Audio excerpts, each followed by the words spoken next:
gosh, it's so nice to see some familiar faces.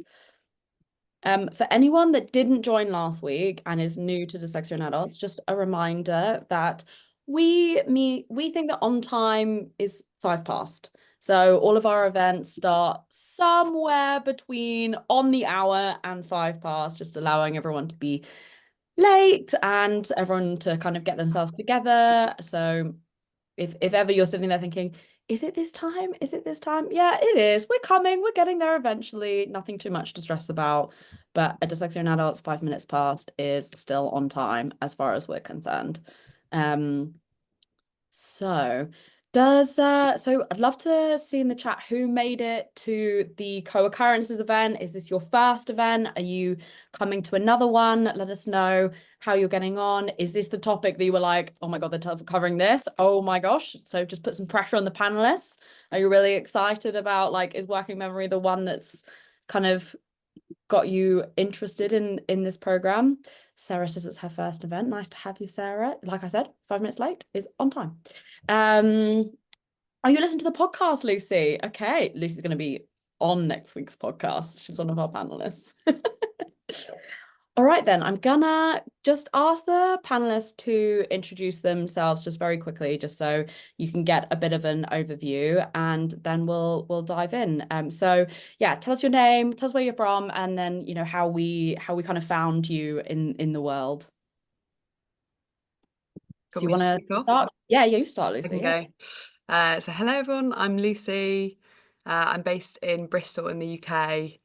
I've known I'm dyslexic for a very long time, but my sort of journey, I guess, with neurodiversity has only really kicked off in the last year and a half or so.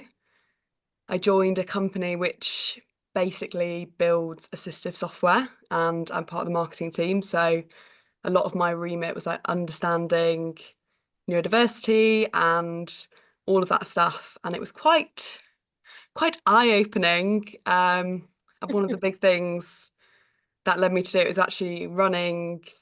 I run like an event series with work, and I'd found Natalie online.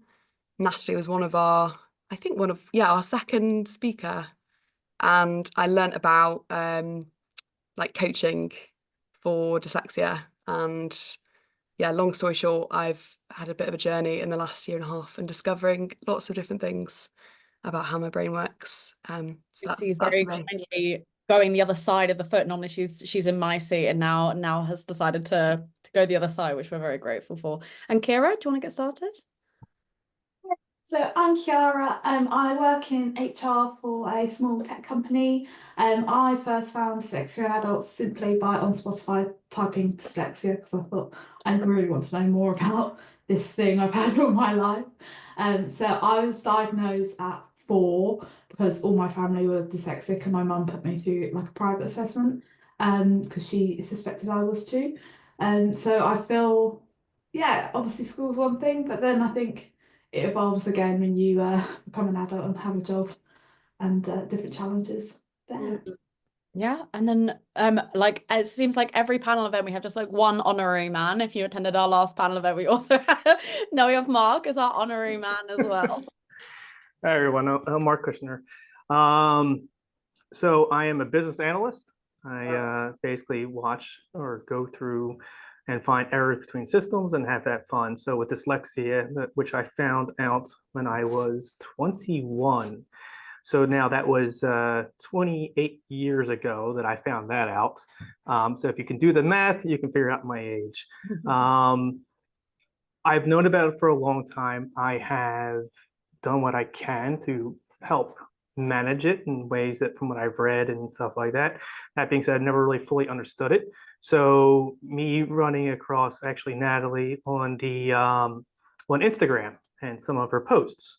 So I got to watching some of those and reading a couple of those, and then that's how I kind of came aboard, and because I really wanted to understand more about my neurodiversity and what can help me succeed, and also understand it for me and my sons, because I have a feeling my sons are just in the same boat as I am. Yeah, and so the idea of today is it's three people who are having real experiences, real life challenges, real life opportunities, and talking about their experience of dyslexia because and like I'm sure many of you, it's nice to hear the celebrities, but we all know that they have PAs who are like following around with a notebook, remembering everything that they say, following up on everything they do, telling them, giving them space to be able to have these conversations. And it becomes a lot harder when you're a real person in a real life with real concerns. So that's why we wanted to have this more honest and authentic conversation. So hopefully that kind of different lens and different way of looking at things is really useful. So let's kind of just very quickly before we get started on working memory, for anyone who's like, I know what it is, but I don't know what it is, or I've never heard of it, but Natalie bangs on about it a lot. I'm going to just very, very quickly give you an overview on working memory. It's by no means of the full explanation, but you've got the guide and all of those kind of things later for that. So basically, your brain has this thing right at the front of your brain, the prefrontal cortex, and it has this little post-it note called working memory. And what the post-it note does is it holds all of the information that you need to be able to answer questions, reply to things. It's the thing that when people give us directions and we're like, oh my God, I don't know what you're saying. It's all of that. So it's a little post-it note and it's just holding things for a couple of seconds, small pieces of information to be able to get on with things. So think of it as kind of this perpetually stressed, perpetually overwhelmed person who's like, how can I help? How can I help? That kind of person at work. So that's working memory. That's what she's trying to help you with. And I think once you think of it like that, someone who's constantly trying to remember everything that's coming at you, you start to give us some slack, or at least I have. So let's get started with the questions. So the first one, I'm going to start with you, Mark. So can you share a moment when working memory challenges really threw you off work, and what did you do to get back on track? Actually, I can give you a really real example as of this morning. Uh, this morning I was in a meeting, and inside that meeting there was a lot of chatter about a particular failure. And inside of there, I'm actually slowing down because that's actually what I had to do in that meeting, because I found myself getting ramped up. I found myself, lack of a better statement, rambling. And when I get like that, I know people start looking at me going, what is wrong with you? So today I caught myself in the middle of that, and I said, all right, can you give me a second? And how I kind of caught myself was, hey, give me a second. Let me get this out first, and then I'll get you your answer in a second. And so in doing so, I was able to get the other energies or other thought process kind of out that flowed into the answer. And then they were like, oh, I got that. Now I know why you said that. So in some instances, I'm capable of doing that. And that did happen this morning. And I just remember going, just slow down, catch your breath, give yourself a second. But also I had to let them know, hey, give me a second, because instead of just jumping into things, it gave them a second to bring them back into the conversation versus just going, oh, he doesn't know what he's talking about. Yeah, so this is like something that you'll often hear me give advice on, and that Mark and I talked about a couple of weeks ago. Often when a question comes at you, it can be quite hard to get all of your thoughts together, hold the question on working memory and do it all at once. So sometimes allowing yourself that couple of seconds to just say, oh, okay, here are some of my thoughts, let me put them together, and then giving the overview can be really helpful in trying to manage this challenge and not kind of witter on for too long, which I'm definitely capable of. And then what about you, Kiara? What about like an example of working memory challenges? Yeah, so I felt I have a bit of one of those things where I've got a question in my head, and if it don't get it out right now, I'm going to forget it. And the kind of the example that instantly springs to my mind on this is we were getting like training on a new HR system, and I know I was going question here, question there, question there. And I think the woman said, can I finish my sentence or something to that effect? And I just remember feeling so embarrassed because I just couldn't help myself with that urge. I think how I've grown, this was quite a long time ago. I think how I've got around it now is any kind of pad, pen and paper on my, desk, and I'm thinking of these questions, even if I just write, say it's like a sentence that's like 10 words, if I can just write 2 or 3 words, that might just be enough to jog my memory on what I was going to say. Obviously, it still happens on the day to day. Like you think, what was I going to tell my partner when he came up the stairs? But yeah, any kind of just processing that thought so you can absorb what people are saying, I think is really important. Yeah, for sure. And the thing is that like a lot of these strategies, they sound really simple, but it's often just knowing that that's what you have to do and remembering that's what you have to do. Like all of us have a pen and paper, like if we're dyslexic, right by us, attached to our hip. But often it's being able to take the time to write it down, remembering that it's important to do, not getting flustered, simple things like that. Yeah, so I think that's a really important example that but sometimes you need that kind of like reminder to get started. What about you, Lucy? This is something I have like struggles with regularly, and also the irony of like speaking about it and like trying to remember is like not wasted on me right now. So a particular example I'm going to pick on was I recently had to give a presentation on a project, like a marketing campaign that I was launching, and it was the whole company. It was very exciting. And because I knew it really well, I didn't prepare loads of notes. I didn't do a big in-depth like presentation. I just had slides with images and visual snaps. And when I was giving it, I just went to this moment where I had that complete blank and it just didn't come. And the stress, and I know anyone feels this, but I think it was exacerbated by my frustration of I know this so well, and I just banked on me on the moment reacting and going with the flow. So how did I handle it? It's something I've had to learn a lot over time. Took a step back, took a deep breath, tried to practice like some kindness towards myself, which has definitely taken a long way to come. I think previously I would have looked back on that moment and just got so angry with myself and being really and feeling like the shame of that moment. Whereas actually it was fine. I took a pause, it came back, and actually I said the point I was going to say much later on in the presentation, and it did come, so it was fine. But it was that I knew in my mind what I wanted to communicate, and because it wasn't there at that particular moment, even though I'd had an idea of what I was going to say, it was, for me, really felt really embarrassing with everyone watching me. And actually it was fine, like, and I got some really lovely feedback on it, and actually it was quite nice speaking on this now and like reflecting back on that experience that I had recently, and just being like, that's okay, I know that's something that I struggle with, and actually embracing it is a really good thing. Yeah, because I think what's important for people to understand as to why kindness and like giving yourself a little bit of space isn't just a nice to have, it's a strategy in itself. So the really annoying thing about working memory, the thing that I hate telling people, is that stress actually impacts your working memory. So when you're kind of stressed or like getting frustrated and you're trying to push that word out or push that idea out, that's when your working memory gets smaller.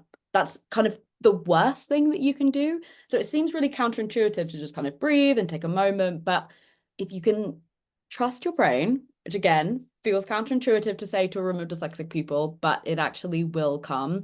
So I think, that's a really useful piece of advice. And I know that for many people, the self-loathing is such a exhausting part of being dyslexic. So yeah, that was really nice to kind of hear you say that about the kindness piece.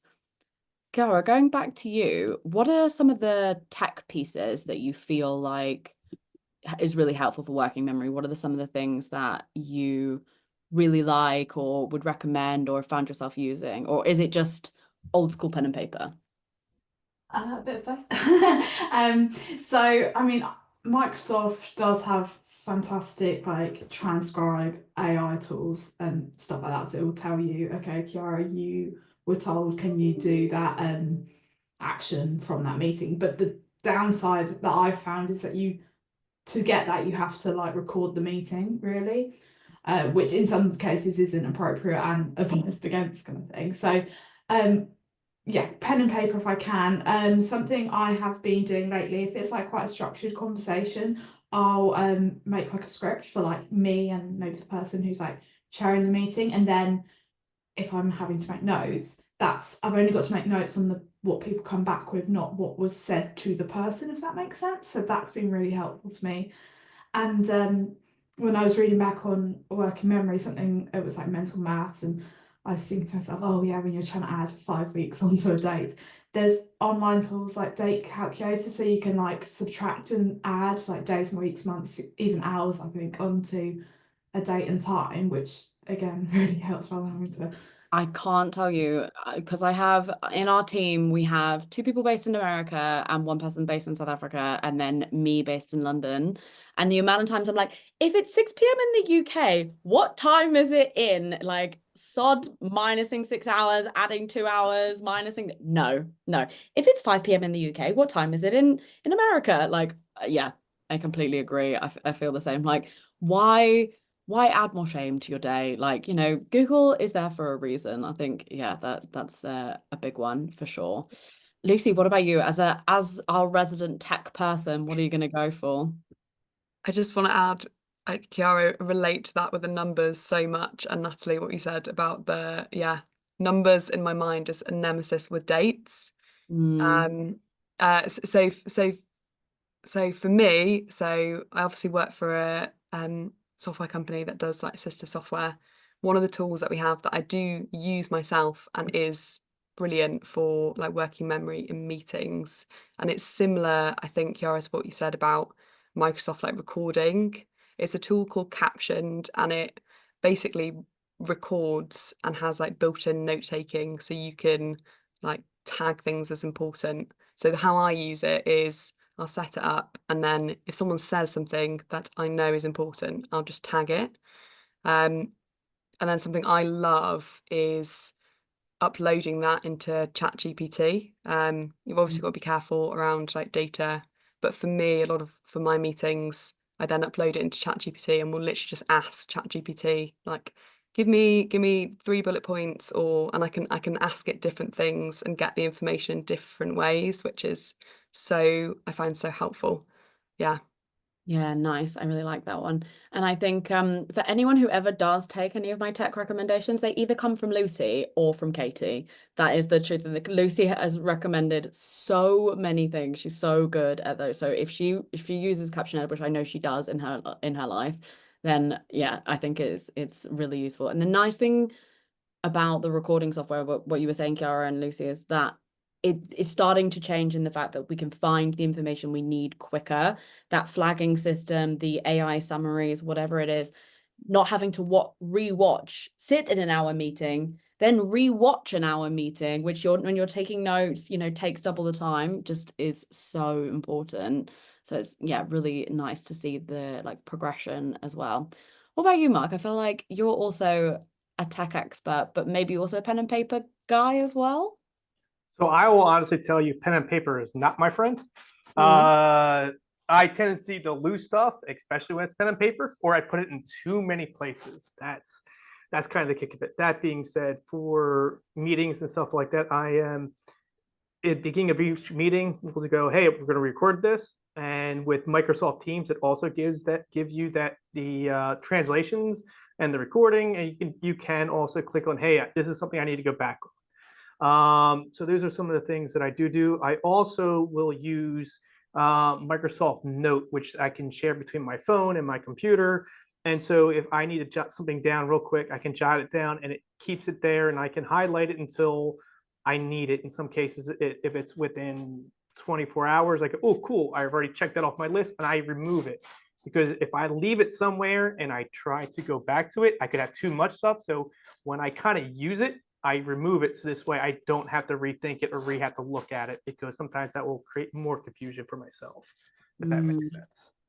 And what Mark was talking about earlier is something I call Post-it Note City, which is such a big thing for dyslexic people. Is what happens with Post-it Note City is that you're kind of so conscious you have to write something down. And whenever I'm talking about this story, I'm always thinking of my dad, because he writes things on the back of letter envelopes. So he's got a collection of envelopes just dotted around his house. And he'll be like, oh, where's that list? And I'm like, this one. He's like, no, that's yesterday's list. The other one. I'm like, what does it look like, Dad? Oh, it's a back of a piece of a letter. And I'm like, yeah, that and the 20 other ones that are scattered around the house. And then he's like trying to find the thing that he wrote it down on. And I call it Post-it Note City, because you've just got like one over here and like one over there. And then they just kind of create their own little collection. I've seen people pull out drawers where they've got like a collection of Post-it notes. So that is Post-it Note City. And I feel like it's very common for working memory challenges. The next thing I wanted to jump to, and I'm going to jump to you, Lucy, is kind of talking a little bit about working with your bosses and like your colleagues and having conversations around this thing, and how it can feel uncomfortable to, be honest, or to like put your needs out there. It can feel really uncomfortable. How do you navigate that challenge? And like, what have you done? And, what are the times where you just think, I just don't want to tell anyone? And what do you do there? I think embracing your dyslexia and knowing it for yourself is like the starting point. On like looking at my own different jobs that I've had, this is the first job where I can say I've truly like embraced my brain and how I work, and tried to communicate that with my boss. Whereas in past places, I've very much like tried to hide that and actually really suffered as a consequence. I'd just encourage anyone just to embrace it. And I think the thing that held me back previously was like fear of my boss thinking I wasn't competent, which is not true at all. Like, we know that's not true, but that fear And would like be lucky to have you on their team by some stretch of the imagination. that I don't know, that kind of that feeling of, and I know for myself, I've had a positive experience of having that conversation with a line manager. So I know in future like job workplaces, I'll have more confidence to do it. But I think it's a really scary thing to even have that conversation. And yeah, I don't know. It's also down on the organisation to make you feel safe to disclose that you are dyslexic and that you need. I think as well, other advice would be to be clear about what you need. So for a boss, for example, who might not have any understanding of what dyslexia is, you could say very specifically, like, I know for me, my processing speed is a little slow. So I really value when when we've had a conversation, I ask my boss to like send me a message with a summary. That's something I do routinely, and it really helps me. And my boss knows it's something that I find really useful. That's a small example. I'm not sure if I've answered the question. But Yeah, no, you definitely did, and more so. But I think one of the things that I was interested from your perspective, because you're so open and you've got a great kind of team around you, and you're really lucky with the place that you work. They're really supportive. I'm sure there's still times where you think, I don't need to tell you this. Like, I don't need to, like, how do you kind of advocate for yourself without, raising the card? Or do you always, like, what's your like approach there? I'm thinking like the team meetings where it's like not your like a kind of outer team or something like that. Yeah, sure. I think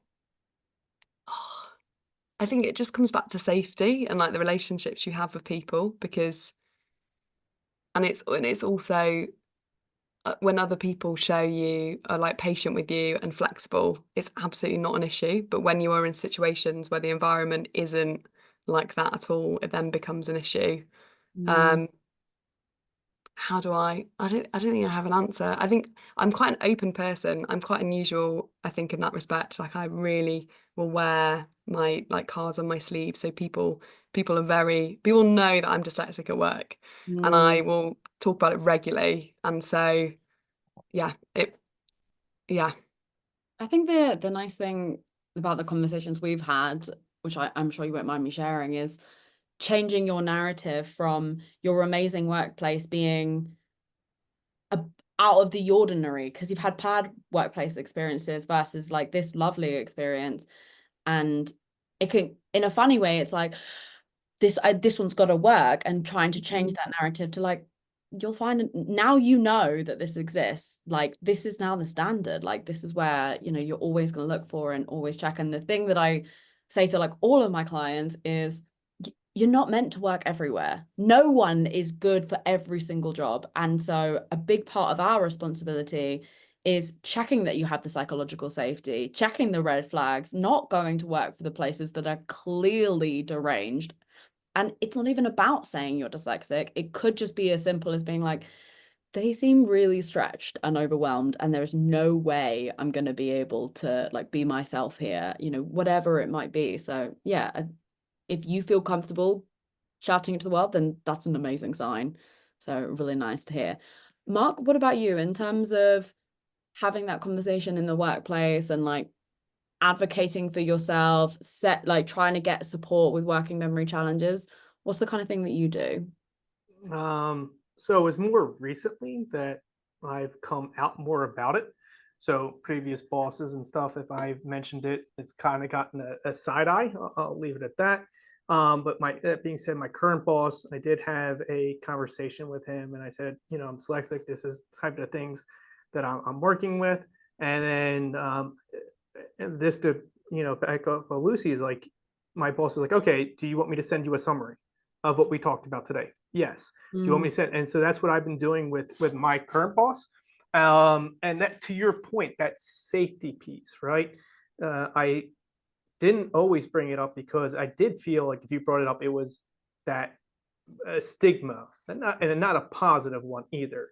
So it's a different feeling, and it's, you know, trying to be upfront and working with people. There's a person that works for me, and I'm like, listen, you know, I am dyslexic. I will flip things. So sometimes if I say something, just give me a look and say, hey, I didn't understand that. And I appreciate that.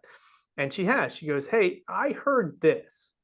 Ooh, sorry, that is not what I meant to say. This is, you know, my brain flipped something. It's all good. And then we work it out. She's like, all right, perfect. That's what I kind of thought, but I wanted to make sure.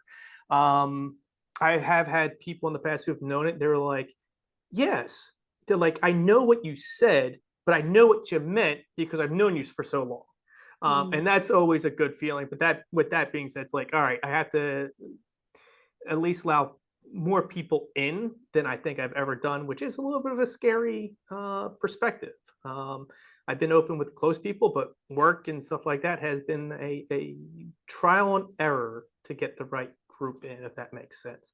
But with that safety feeling, and sometimes you're right. Sometimes, hey, this place is not good for me, and you got to make that decision. And that's not a bad thing either, because I have changed jobs because of that. You go, hey, my brain in this place does not work well. I went and I looked for a new job, and within 3 months I was out of the position that I was in because I knew it wasn't good for me. So I think, to go back to Lucy, it's how you feel, it's how you look at yourself, and it's self-monitoring. Sometimes we overlook how we self-monitor ourselves, and we're not catching it because we're always going, we can get through this, we just got to try harder, and all that fun statements. And in all honesty, those are statements where we just drive ourselves crazy with. So that self-assessment, the self-looking, looking in that mirror saying, hey, is this really possible for me to do that, really does help. And it really helped with my boss this time around. And I could tell you it's been a much positive, more outcome over the last 6 months or so since me and him have had that conversation. Nice. Amazing. Thank you for sharing. And then Kira, what about you in terms of having that conversation at work? Where are you at? What are the kind of things that you're doing? What do you recommend? I kind of, on the back of Lucy's point, feel like if you can't bring your whole self to work, then I don't think they deserve you. Nice. Because there's so many, I know we're talking about a struggle of dyslexia being working memory, but there's so many things we're really great at, like big picture thinking, pattern recognition, creativity. They're going to get far more value from you by giving you a bit of support than, you know, the other way around kind of thing. I quite like to, say that I can do all this, but I need a bit of help on this, but also using a bit of like an analogy of, I think with working memory in particular, it's a bit like a funnel, and neurotypical people have like a bigger downspout, so that the same amount of information is going at the top, but it can go through the downspout a lot quicker. Whereas I think dyslexic people, their downspouts like the size of a needle kind of thing. So it's going to take a lot longer to get the same amount of information through the for you to process it essentially. So I think if you can create silly things of, oh, this is what it's like for you, this is what it's like for me, then they get it more, rather than just being a bit, I guess, ignorant to what you might struggle with. Yeah, for sure. I think, it's so important to find ways of explaining things in a way that doesn't lead with it being like I can't. The thing I liked about that is like, I just need more time to get everything through, because it can feel so easy when you're frustrated to lead with this like, oh, I can't do this or I can't do that. But it's just like, no, I just need to do it my way or do it differently. So I really liked that. And then the next thing I wanted to talk a little bit about is how to view yourself as a fully rounded person. So for anyone who's been here a while, and for these 3 people, they will have heard me say this before, but the thing when it comes to dyslexia is that you can look at yourself through this like really narrow lens and think working memory is this challenge that has no strengths attached to it. It's really frustrating. It's really exhausting. And if you just look narrowly at that, it can get really exhausting, but you have to pull yourself out, look at yourself as a fully rounded person and say, okay, this is my challenge here. This is something I do find frustrating, but I am good at this, or I do this well, or I am bringing this to the table. And not just allowing your colleagues and your bosses to see that other side of you, but also allowing yourself, for confidence reasons, to realize the things that you're good at. So Lucy, I know that this is like a pet subject. Like I think I may have said this phrase to you about 100 times. This is my mantra now, Yeah. Natalie. How do you see yourself as a fully rounded person? How do you take that step back in the moments where maybe a working memory challenge or another dyslexic challenge just kind of just got you being like, oh. I think the reality is it's really hard. And I think it's something, this has been one of the big shifts in me on my journey of kindness to myself and understanding I am worth bearing with, and I've got so many things that I am, like that big picture thinking, the creativity, there's so many things, problem solving, I'm excellent in a crisis, there's so many things that I'm strong at, and yet I'm very good at focusing in on, for example, that one particular moment I shared earlier where it was a challenge, that will haunt me. And if I hadn't had this journey in awareness, old Lucy would have been laser focused on that moment and like beaten myself up about that moment. Whereas, yeah, on the flip side, the like seeing yourself as a whole rounded person is such a, I see that as real kindness to myself, and I'm worth it. Like I have that bigger view now of myself, but yeah, I'm sure others will relate to, it's a struggle, and it's a muscle I've had to learn, because I've spent my whole life with that behavior, similar to what you said, Mark, of, oh, I just try harder, I need to like improve that, and then it enters that kind of exhaustion, burnout, which doesn't need to, like if you just be a bit kinder to yourself. Yeah, I completely agree. I think, you could spend time thinking about the amazing ideas that are in that presentation, how engaging and beautifully put together that presentation will have been, or the fact that you decided to order the points you're going to make in the presentation. And again, because you gave yourself that kindness, it came back later in the presentation. So you can spend your time hating yourself for that one thing, but we all know it doesn't work. You can't hate your way out of dyslexia. That's just not the reality of it. So yeah, I think it's just a muscle that you have to train and kind of grow, and catch yourself being like, oh, that was a little bit negative. Don't know where she came from. It's a journey, not a destination. I'm still very much on it. Mark, what about you in terms of pulling back, seeing the stuff you're good at versus the stuff that maybe is a little bit more challenging? Very good. So I have to say, the way I don't always see it, and I think to your point, it's a journey, right? So a lot of times we do get caught up on the day to day sometimes, and we're just like, "Oh my Lord, why did I do that?" And those questions start going through your head. Especially, if you're dyslexic, then you can, and also if you have a little bit of ADHD, you can ask yourself 10,000 questions within 5 minutes, and you can find yourself down a hole pretty quickly. That all said, there are times even like today where in work and I'm trying to focus on something and I tripped up a little bit earlier. I'm like, okay, it can't be a big deal. I'm trying to keep myself calm, and then two quote unquote fires pop up, and pretty quickly I look at them, I go, okay, this is that, and then we're already past that.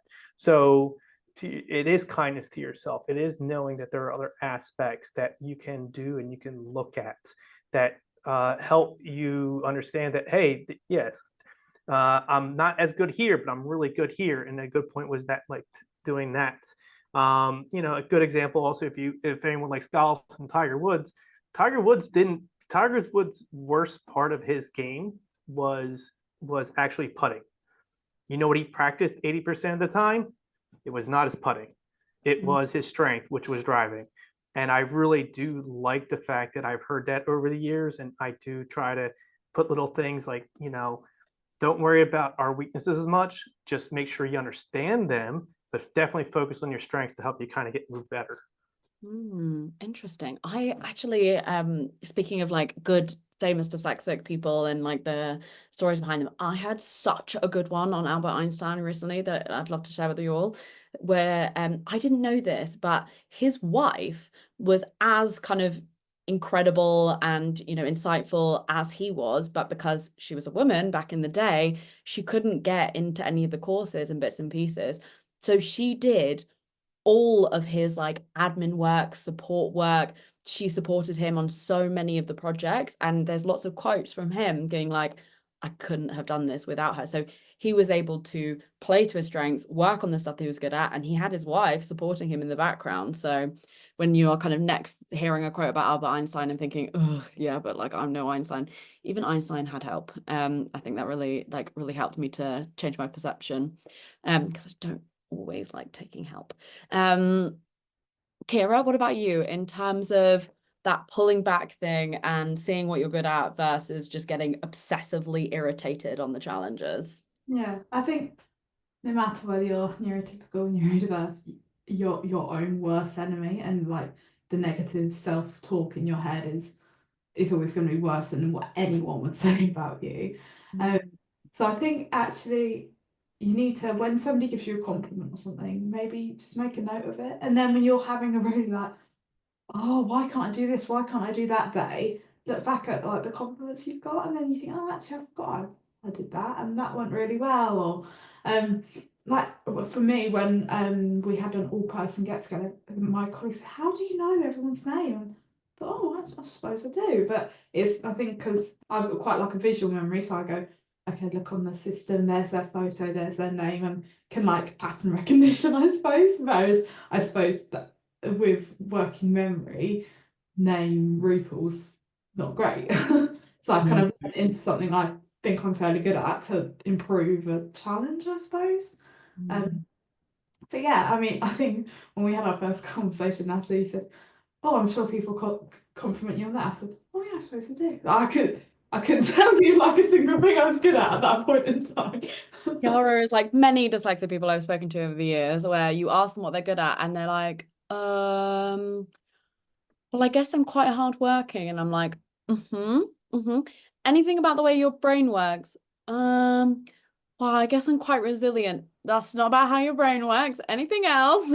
And eventually we teased out there was one or two compliments, and then there's lots of things she is capable of. And it's amazing, like you say, whether or not you're neurotypical or neurodiverse, the criticism you heap on yourself is just so horrendous comparative to what anyone would ever dare say to you in most cases. So yeah, just trying to, back to what Lucy was saying of that muscle memory and remembering the stuff that you have done and the compliments you do take. and I'm sure, Kira, you were just as bad as this as well in the past, of just taking the compliment, let alone writing it down, putting it in a folder, just accepting it and being like, oh, thank you. I used to be like that classic British person of being like, this whole thing, or oh no, it was really easy, or oh no, the team did it. Like, no, it wasn't me. And you just minimize your success, minimize what you're capable of. And it's always like we, not I, and all of those kind of little things. So just even if it's just accepting the compliments goes a long way. So as kind of one last question, I know we've kind of broken through a lot of tips and like shared a lot of different pieces of advice, but if there was kind of one more thing you wanted to share of like, do you know what? I really love doing this, or I find this really useful. It could be on remembering people's names, remembering information, breaking down your thoughts, anything like that on a kind of other working memory challenges, anything that springs to mind. Mark, do you want to maybe go first? Picking on you, sorry. Well, you're picking on me because I'm the only guy on the panel today. It's okay, and I'm from the U.S., so Yeah. I had a double whammy on me today. Exactly. And that it's all good.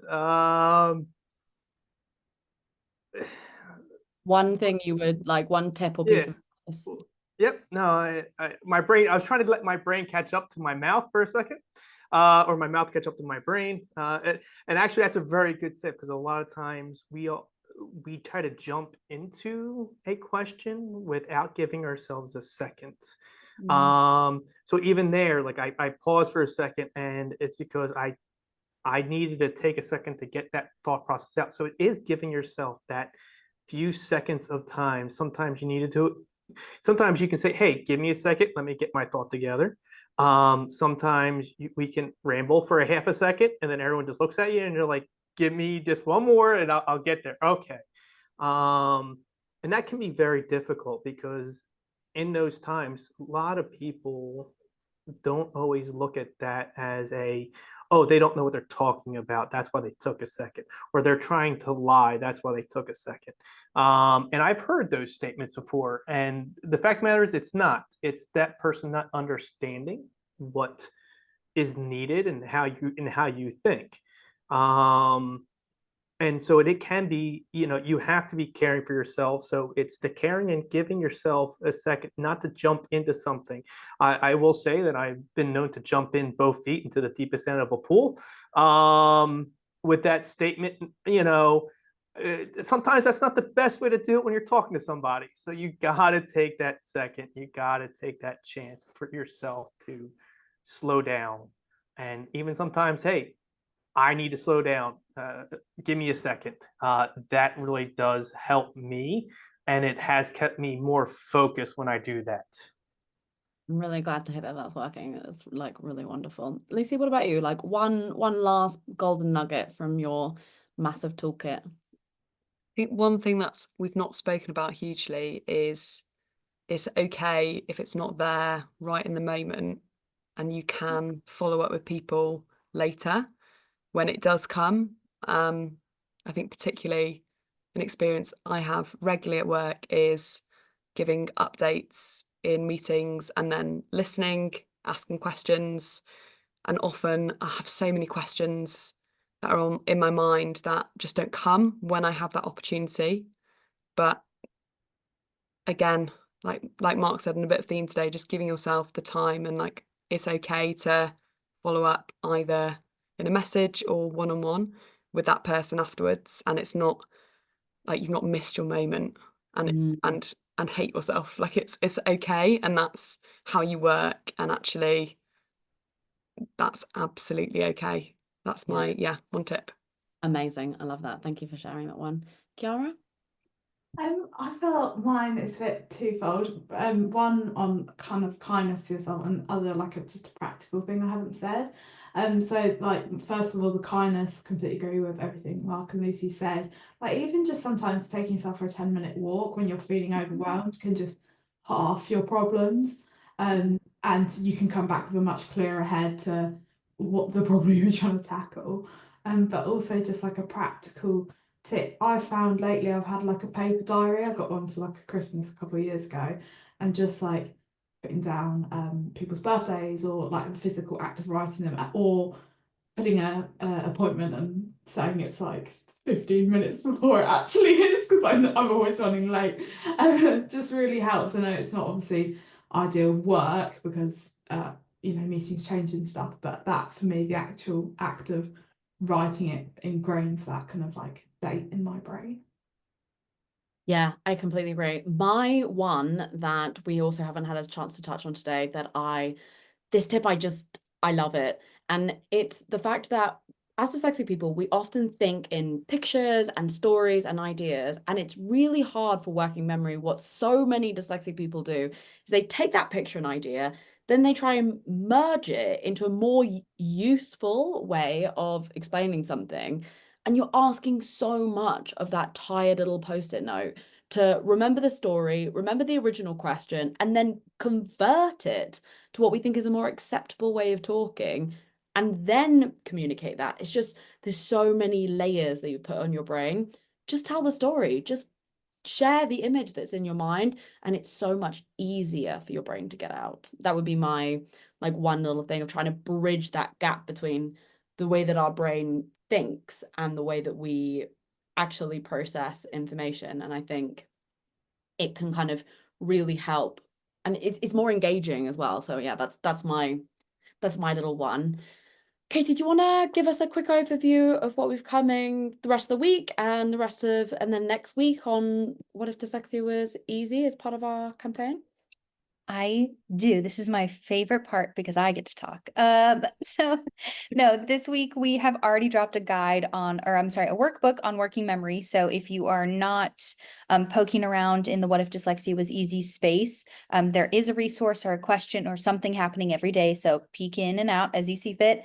You can find all of the resources as they come out on the What's New section, or you can find them in the resources tab if you're looking for past weeks or just looking for it in a more organized fashion. This week, what we have left is a special bonus resource. We're going to be giving you some scripts on how to ask for working memory help. And then we also will have this recording put up hopefully in the next 24 hours. I am about to get hit by a hurricane, and I'm usually the one who uploads them. So hopefully I'll get it up before then. Next week, we have ChatGPT Week, where we will be talking about AI and how you can utilize different AIs to make dyslexia easy. It practically feels like it's going away. We're going to be talking about best practices for AIs in general, and then showing you a couple of different ones that you guys can use. Outside of that, what else do we have? That's it. That's everything. Sorry. Woo. See, there was a little working memory. My brain was still spinning.